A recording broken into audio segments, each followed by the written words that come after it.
Good morning and welcome to UMary Summit News. I'm Alicia Ewan. And I'm Taylor Jerome. Homecoming is right around the corner here at University of Mary, and student pride is showing now more than ever. Madison has the story. It's homecoming week and UMary pride is showing now more than ever. The football team faces off against the Minot Beavers at 2 p.m. at the BSC Dome. Because of last year's upsetting loss to the Beavers, UMary coaches plan for redemption. If the Marauders succeed, it will also be Coach Schultz's 100th win, a great way to kick off his last year of coaching. So be sure to go and watch your UMary Marauders at the Dome. UMary recently teamed up with the University in Italy to offer business students the opportunity to earn 3 credits in Milan, Italy, June 16th through the 27th. Lindsay DeCray has the story.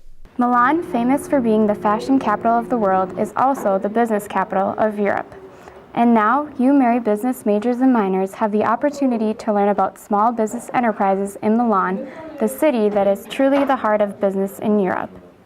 Students will earn 3 credits in 2 weeks at the largest private school in Europe, among other international students. Kimberly Morehouse suggests students combine the Rome program with the Milan program because they will have very different experiences. They do the combined program, Rome and Milan. While they are in Rome, they're going to have that community style that we have as UMary. And then when they go to Milan, they will experience a different thing. There will be one more international student.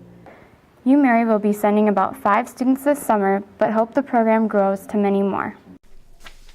If you would like to be a part of this experience, you must contact your advisor and then apply.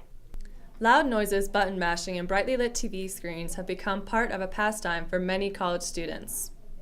For some, video games are a hobby, but for others, they are more important than that. According to Pew Internet Research, 70% of college students play video games at least once in a while. Almost half of these college students in this Pew study say it keeps them from doing their schoolwork.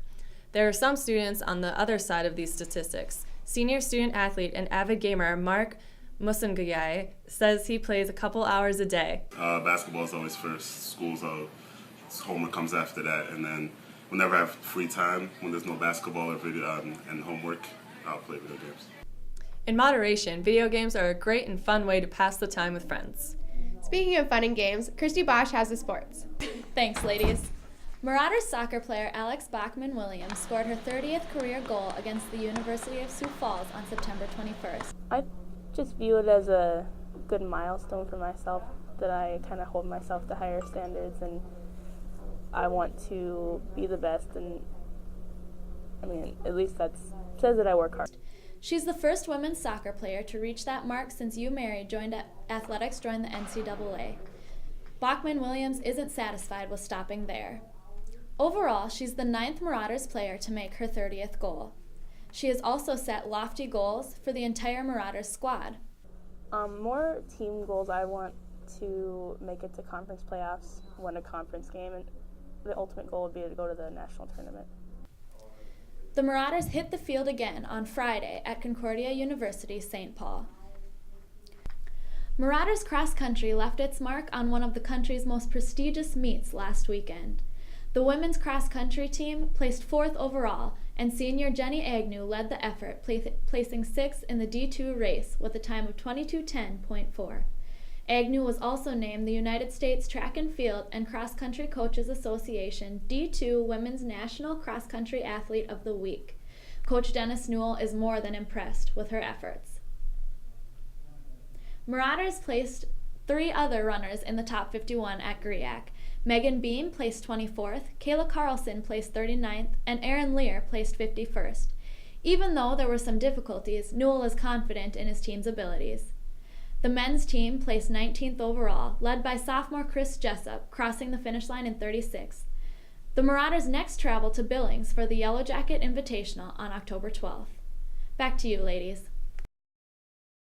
Thanks, Christy, for all the updates. Studies show napping can be beneficial for college students, but where students nap is causing a stir on campus. Garrett Kabishia has the story. Librarians have several pet peeves: loud patrons, misshelved books, overdue books, and napping? Well, first off, this is obviously a library, and so we mean for the library to be for studying and research, not for coming in here and taking a nap. The other obvious issue is that limited space. But not everybody curls up in the library. I preferably nap in my dorm. I think napping in public's a little bit interesting. I mean, it's something you do in bed, not out in public. UMary's nurse practitioner, Kyle Darris, has her own opinion on sleeping. The best way to sleep is to get those good 8 hours of sleep at night. However, research has shown that napping can also benefit people. We don't think that you can actually make up sleep, but we know that if you're feeling the effects of being drowsy, that taking a short nap, say at 10 to 30 minutes during the early afternoon, can also have some health benefits. Darris also says that where you sleep makes a big difference. I wouldn't think the library would be a great place. I guess it would be quiet. However, there's going to be activity in there. There's going to be other people around, and it's not dark. And there's probably not a comfortable place to actually lay down. Taking naps can also improve memory, make it easier to absorb information, and decrease a chance of heart disease. That is really interesting. I did not know that. Me neither. Well, that sums it up for UMary Summit News. Keep it cool, Bismarck.